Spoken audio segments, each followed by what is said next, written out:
Paris s'offrait un net rebond mercredi pour ce qui était la dernière séance d'un trimestre marqué par un fort mouvement vendeur. Les valeurs récemment plombées par le risque de ralentissement global étaient les plus en vue. Le secteur de l'automobile notamment se distinguait. Et le CAC 40, dès lors, à quelques minutes de sa clôture, empochait un peu plus de 2,70% à 4 463 points.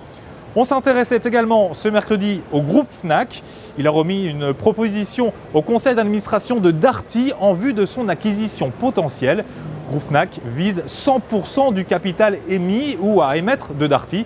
Une proposition qui permettrait à chaque actionnaire de Darty de recevoir une action Fnac pour 39 actions Darty détenues.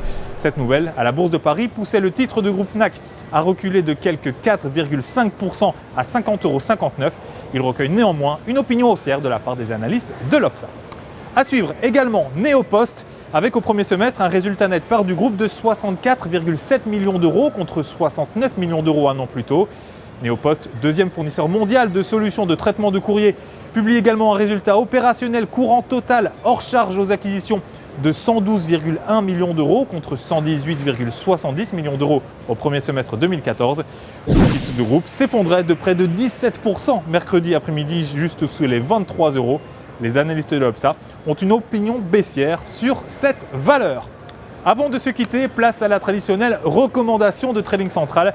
Aujourd'hui, il s'agit du leader mondial des produits laitiers, Danone. Sur une base intraday, le dépassement de l'oblique baissière qui contenait les cours du titre Danone depuis le 21 septembre milite pour la poursuite de la phase de reprise technique. De son côté, le RSI casse également une ligne de tendance négative. Ainsi, tant que les 53,40 € restent support, une nouvelle phase de hausse est attendue avec 59,13 € puis 61,05 € comme cible. Et la stratégie qu'on vous conseille maintenant d'adopter pour cette valeur Danone, eh bien la voici. Avec l'achat du warrant call 75-65T d'Unicredit, prix d'exercice fixé à 54 €, date d'échéance établie au 16 mars 2016. Pour Trading Central en direct ici depuis le Stock Exchange à New York, Wall Street, c'était Sébastien Giron. Je vous souhaite à toutes et tous une excellente fin de journée. À très bientôt.